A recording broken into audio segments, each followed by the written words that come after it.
Hello there, my name is Richard. The first time seeing my channel, I used to review cartoon series, anime series, so something completely random, and today we're going to talk about Love, Death and Robots, Volume 3 or Season 3, whatever you prefer. Now, usually I'm having certain trouble to talk about this series because it's just shorts, it's sort of hard to maneuver them. I'm going to try this time to tackle all of them, a few words each episode. Let's talk about the first episode. The first episode of Volume 3 is about a sequel of the first volume of the three robots. Sort of continuing on, but to be fair, the three robots are very likable, very interesting to see they explore.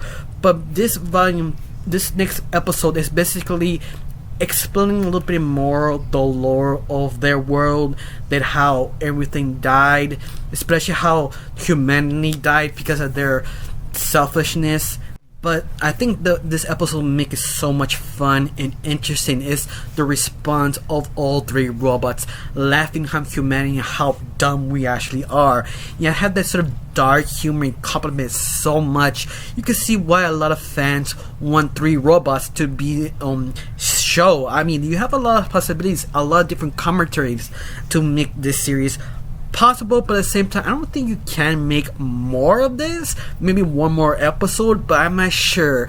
But I did enjoy it, especially that sort of twist in the end, that you find how each person or each sort of clique survives, and they think that the best way to survive is be a survivalist, eat through nature what give you, without realizing that actually sooner or later got run out, or how the rich people believe, oh, just close it off, is so sort of small utopia for ourselves. But once more, that reason why robot revolution activated, because they were tired of serving human beings. And you also have the extreme billionaires who left the world, but at the very end everybody died very humiliated, weird, funny ways that you have to admit, yeah, it's kind of clever. Now let's go to the second episode, Bad Traveling. Now this second episode is about a bunch of fishermen, or not fishermen, basically a sea crew who are in the sea, and one day a crab alien attacked them and they're not stuck inside the ship with the crab, and everybody trying to figure out how to get rid of it.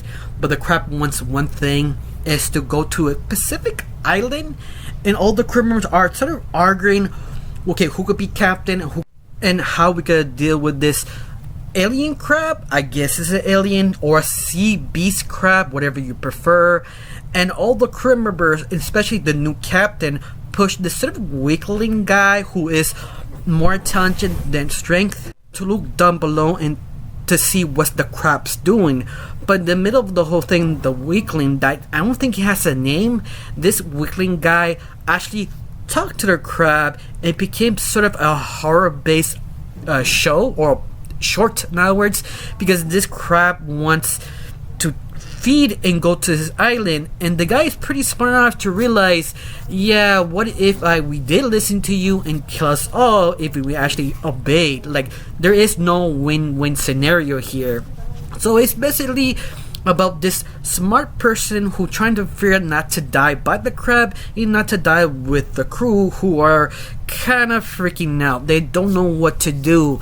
And the smart weakling, that he actually realized we have no choice. We have to sacrifice someone. And that's sort of a Talented versus Bronze sort of short that is sort of more horror based, make this episode so strong, so unique, that I kind of wondering why not make this a full-fledged movie, because this second short was very good. I was surprised how attention to detail, the thought patterns, and the reason why this weakling and talented person figured out how to get out of it. Of course, he did sort of horrible things, but he sort of justified, I guess. It depends on you. You feel he was justified what he did to his crew and the crab? Tell me down below, let me know.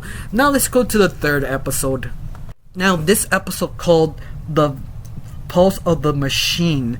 It's basically two astronauts in Mars, and one of them died. The other one, she was sort of becoming delusional because of her painkiller she had to use because she broke her arm, and also her air is sort of running out. She had used her partner's body for air because she had to extend the air and her own air broke off, and she started becoming delusional on all the things she's saying because all the painkillers.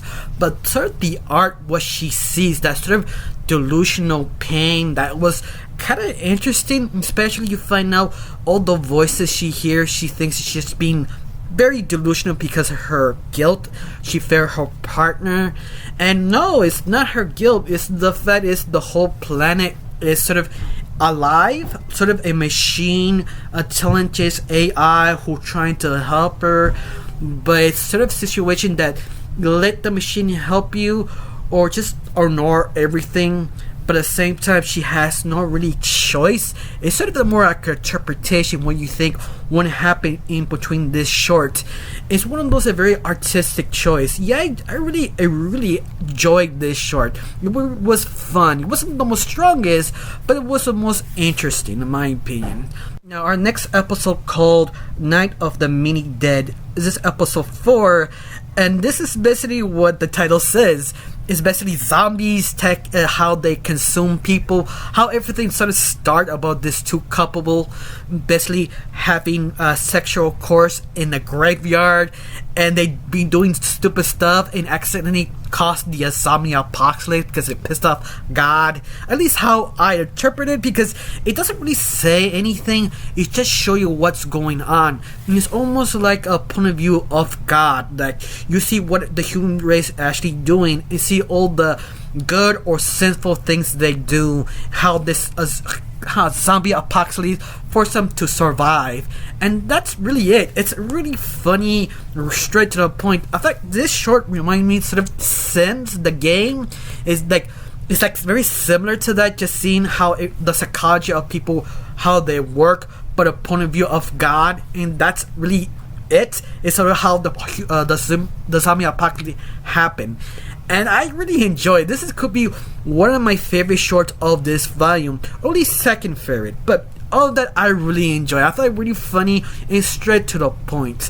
Now let's go to the next one called Kill Team Kill. This is, I think, episode 5. Yeah, episode 5. It's about a sequel of the first volume about this team who trying to get a routine of this sort of mission.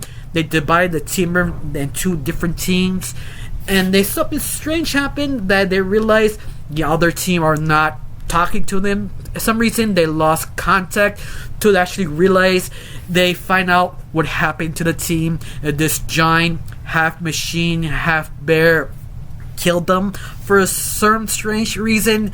And this short is all about how the team tackle about this giant half human half bear robot thing. It was fun. It was done over the top. It was basically Predator, basically the Arnold film, the first one, Predator. It's exactly like that. So macho-ness, we can do it, we can kill everything. You realize there is no point, we all gonna die. Just chill and figure out how to kill this bear machine death thing. It was really fun. It really dumb, but you have a great time. I think this is my number 1 favorite because it's just so much fun. I wish this could be a movie at least, or a mini series, because you have so much potential just to be really dumb, over the top, bloody. But once more, I just have a great time watching this short. Now this short called Swarm, episode 6, and this short was sort of disappointing. It's one of those that have a great idea, it's too long, had to be maybe shorter, or this had to be a full-fledged movie to actually express the idea they actually wanted to. Now the whole short is basically this scientist who traveling to alien race to get more knowledge, and at one point find a human ally to help him to understand this new society of fleas, you could say, how everybody get intelligent, how the fleas became sort of maybe helpful for each other. It's basically the fleas became sort of soldiers, mindless, they're just happy to do what their job, and the scientists want them to be basically free labor, basically slaves, because they don't have minds, they don't have opinions, and everything goes wrong. and now the scientists must suffer because this new creature want to kill him. It's really straight to the point and very basic, but you have something interesting here, but I feel it wasn't well executed. I don't know if maybe it was too long, or it just took too long to tell the story because it wasn't much payoff for this one. That's the only complaint. I think this is part of the weakest one. Now the next episode 7, called Mason Rats.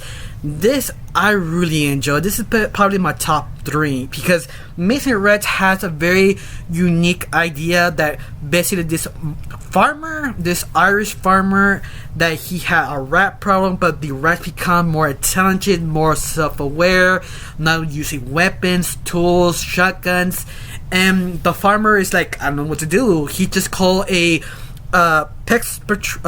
pest control, in other words, to help him to get rid of the rats. But the more he keep calling these people to get rid of the rats, the more and more guilt he has, because he realized there is no point killing these rats because how intelligent they really are. But I love it. It sort of doesn't tell you, it just show you his expressions, his dilemma, wondering this is right or wrong. But I love it. It's just so interesting, and I love it. The art style, that sort of CG, but you have this sort of angle art style of each character. I feel each character has a personality. Well, allow them to talk. In other words, they do talk, but I just love how everything sort of happened. In other words, it was really fun. I wish this one was a movie or show, because I want to explore about the rats, or maybe a movie feel works so much better than this one. It feels you can explore so much more in a movie, this simple idea. But I don't know you, how you like this short. Tell me down below, let me know. Let's talk about episode 8, Involved in Hell of Tomb. If I saying the name and title, I think this episode is the second weakest, because it's all about the soldiers going inside a cave, and they find out this sort of alien, half robot, half meat, you could say. It's alive. It's sort of like a spider, and they're trying to get away from it. The more they get in the caverns, more and more they realize they're going into something bigger. Like this sort of chamber is locked up this sort of demon who look like kind of Cthulhu-like, and how this creature trying to control them mentally and trying to free this creature. And that's it. I mean, the very end, it was shocking what happened, but it's one of those, like, it was okay. It wasn't completely bad. It wasn't the strongest one. That's why I admit this one is like the second weakest short. It was okay. Like, that's what I want to say. What do you think about this short? You think it was okay? Was alright? Better? Awful? Tell me down below. Let me know.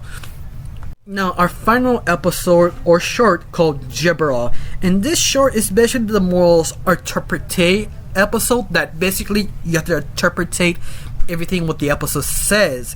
And it's all about a soldier who is Spaniard. I guess this is the 1800s or a 1700s, I guess, who trying to, I don't know, take down the Azteca Indio tribe, but they kind of accidentally bump into a creature that is made of gold. She's sort of like a siren in a way, and it didn't say much. It just showed you what's going on. The soldiers don't talk, or the siren doesn't talk. You just see the soldiers going crazy, except for one who maybe he's deaf. That's how I interpreted, that he couldn't hear what's actually going on, and the only way he survived because he was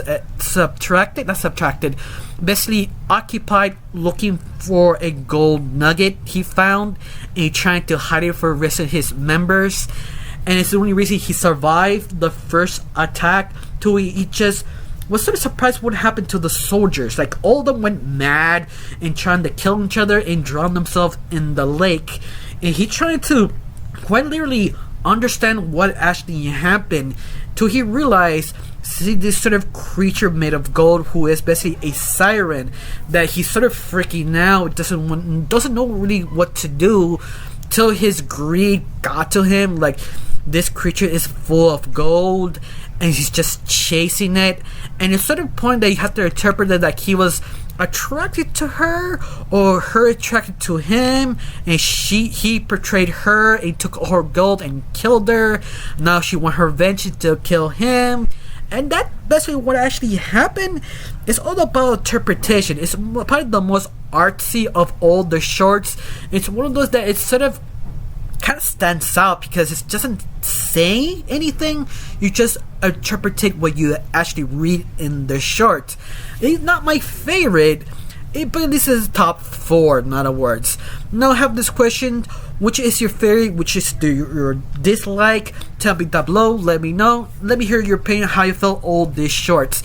To me, I really like Love, Death, and Robots. I hope you have a volume 4 because you know what's going on to Netflix. Netflix not doing so well, so we don't know. We do have a 4th volume. Just cross your fingers. Cross your fingers. You hope you get a new volume. All of that, I got nothing else to say. Just thank you for watching. Don't forget to subscribe and have a wonderful day. Bye.